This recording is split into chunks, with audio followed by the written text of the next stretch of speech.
হচ্ছে 0, x2 এর value হলো sin থিটা হোল স্কয়ার। এবার বলো y1 এর ভ্যালু কত? তাহলে y1 এর ভ্যালু 0, তাহলে 0। এবার y2 এর ভ্যালু কত? cos theta. এখন দেখো দুইটা ভ্যালু বসিয়ে দিলাম। এবার যদি স্কয়ার করে থাকি তাহলে 0 মাইনাস sin থিটা এর মানে হলো minus sin theta, than minus sin থিটার উপর যদি স্কয়ার করো তাহলে মাইনাসটা প্লাস হয়ে যাবে sin স্কয়ার থিটা।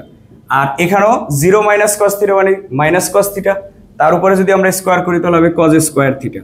এখন দেখো আমরা ত্রিকোণমিতিক সূত্রে sin square theta plus cos square থিটার সূত্রটা কি পেয়েছিলাম?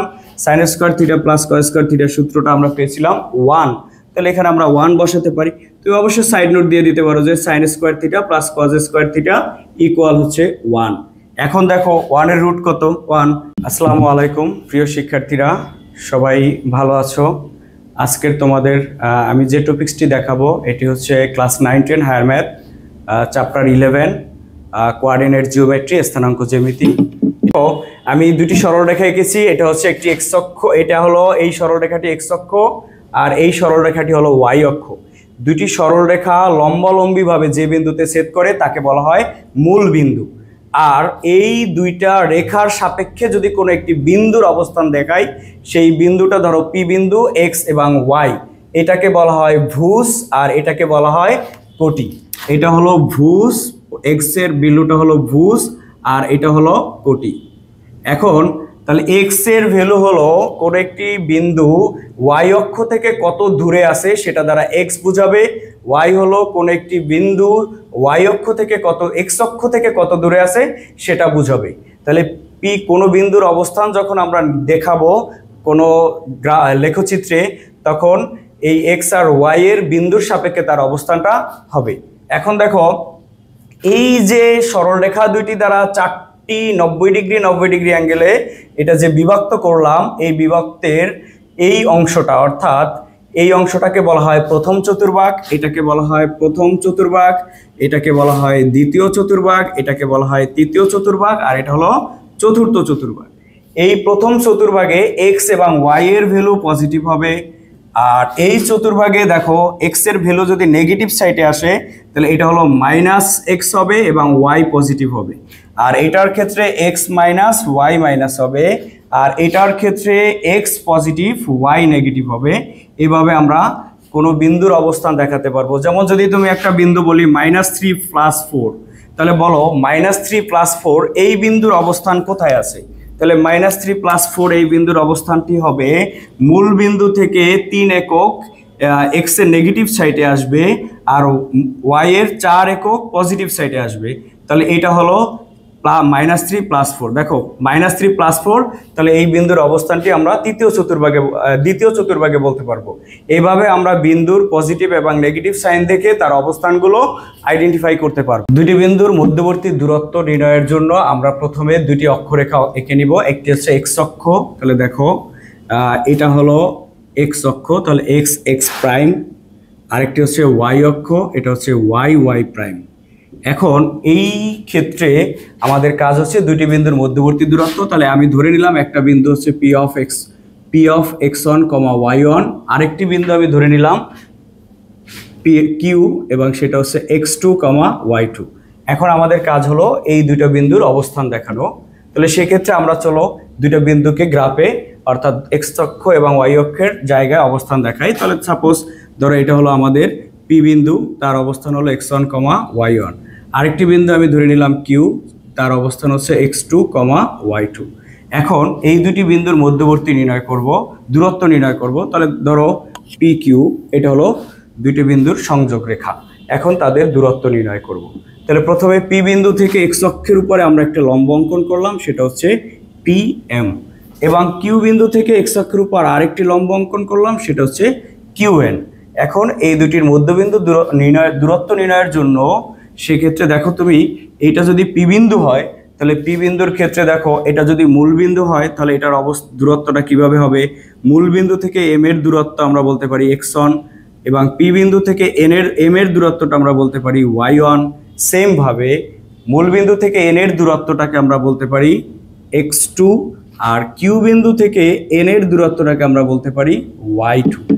এখন যেহেতু এটা এই টোটালটা হচ্ছে x2 এটা হলো x2 আর এটা হলো x1। তাহলে mn কত হবে? তাহলে টোটালটা হলো যদি x2, এটা যদি x1 হয় তাহলে x2 থেকে x1 বাদ দিলেই কিন্তু আমরা mn এর দূরত্ব পেয়ে যাব। তাহলে এটাকে আমরা লিখতে পারি x2 x1। এবার যে কাজটা করব সেটা হলো, ধরো p বিন্দু থেকে q এর উপরে আমরা একটা লম্ব এঁকে নিলাম, যে p বিন্দু থেকে qn রেখার উপরে আরেকটি লম্ব এঁকে নিলাম, সেটা হচ্ছে qr। তাহলে qr এর দূরত্বটা কিভাবে হবে? তাহলে দেখো, যেহেতু এটা লম্ব এঁকেছি তাহলে এটা লম্ব 90 ডিগ্রি, এটাও লম্ব এঁকেছি, এটাও লম্ব এঁকেছি, তাহলে এটা একটি আয়তক্ষেত্র। যেহেতু এটা আয়তক্ষেত্র তাহলে তার বিপরীত বাহুর দূরত্ব সমান হবে, সেক্ষেত্রে x2 x1 হলে এটাও x2 x1 হবে। একইভাবে দেখো mn যদি হয় y1 তাহলে এটা অবশ্যই y1 হবে। এখন এটা যদি y1 হয়, টোটালটা কত? y2। তাহলে y2 থেকে y1 যদি বাদ দিই তাহলে এই দূরত্বটা হবে y2 y1।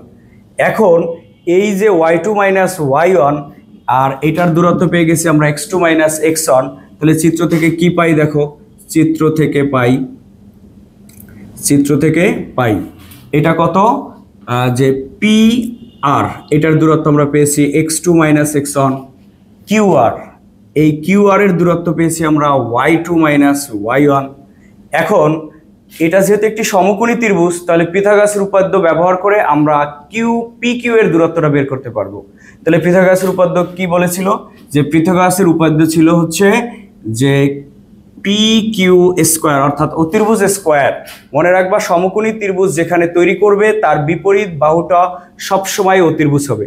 তাহলে এটা যেহেতু সমকোণী ত্রিভুজ তাহলে তার বিপরীত বাহু হচ্ছে pq, তাহলে সেটা আমরা অতির্ভুজ বলতে পারি। তাহলে pq স্কয়ার ইকুয়াল কত হবে? pr স্কয়ার অর্থাৎ ভূমি স্কয়ার আর qr স্কয়ার অর্থাৎ লম্ব স্কয়ার। এখন দেখো, তাহলে pq হচ্ছে x2 x1 হোল স্কয়ার আর qr এটা হচ্ছে y2 y1 স্কয়ার। এখন তাহলে pq স্কয়ার সমান আমরা পেয়েছি এটা। তাহলে pq কত হবে? তাহলে pq ইকুয়াল হচ্ছে √x2 x1 whole square plus y2 y1 whole square. তাহলে কি pq এর দূরত্ব পেয়ে গেলাম। যেহেতু pq এর দূরত্ব পেয়ে গেছি তাহলে এই সূত্র দিয়েই আমরা সকল বিন্দু, যত বিন্দুই দেয়া থাকবে তুমি তার মধ্যবর্তী দূরত্ব বের করতে পারবা। এই সূত্রটাকে আমরা একটু মডিফাই করে লিখতে পারি, যেমন pq, যেহেতু এটা একটা বর্গ রাশি তাহলে এই ক্ষেত্রে যদি x1 আগে দেই x2 পরে দেই, এই ক্ষেত্রে কিন্তু মানের কোনো পরিবর্তন হবে না। তাহলে আমরা x1 x2 y1 y2 লিখে দিতে পারি। তাহলে y1 y2 x1 x2 এর পরিবর্তে তো এটা x1 x2 এটা y1 y2, তাহলে এটা মনে রাখতে তোমাদের জন্য সুবিধা হবে। তাহলে এই সূত্রটা দিয়েই আমরা সকল বিন্দুর মধ্যবর্তী দূরত্ব বের করতে পারবো। আমরা দুটি বিন্দুর দূরত্ব পেয়ে গেছি, দুটো দূরত্ব নির্ণয়ের সূত্রটা পেয়ে গেছি। এখন চলো একটা ম্যাথ দেখি। দুটা বিন্দুর দূরত্ব, যদি বিন্দু দেয়া থাকে দুইটা তাহলে কিভাবে দূরত্ব বের করবা? আমি এখানে অলরেডি দুইটা বিন্দু লিখে রেখেছি, একটা a 0 0 আর একটা বিন্দু হচ্ছে b sin θ cos θ। এখন আমাদের কাজ হচ্ছে এই a আর b এর মধ্যবর্তী দূরত্বটা বের করব। তাহলে দেখো একদম সিম্পল, দুইটা বিন্দুর মধ্যবর্তী দূরত্বের যেহেতু সূত্র পেয়ে গেছি, তাহলে আমরা ab এর দূরত্বের জন্য আমরা যে সূত্রটা ব্যবহার করব যে সূত্রটা পেয়েছিলাম x1 x2 whole square plus y1 y2 whole square. এটা হচ্ছে দুটি বিন্দুর মধ্যবর্তী দূরত্ব। তাহলে দেখো এখন প্রথম বিন্দুটা a, পরবর্তী বিন্দুটা হচ্ছে b। তাহলে সব সময় এটা মনে রাখবা, প্রথম বিন্দু যেহেতু a ধরেছো তাহলে এটা x1 আর y1, দ্বিতীয় বিন্দুটা যেহেতু b ধরেছো তাহলে এটা x2 এটা y2, এই অনুযায়ী তুমি মানগুলো বসায় দিতে পারো। তাহলে দেখো ফার্স্ট হচ্ছে আমাদের x1 এর ভ্যালু, তাহলে এই যে a আর b এদের মধ্যবর্তী দূরত্ব হচ্ছে 1 একক। এইভাবে যত বিন্দু দেয়া থাকবে দুইটা বিন্দুর মধ্যবর্তী দূরত্বে তুমি এই মাধ্যমে করতে পারো।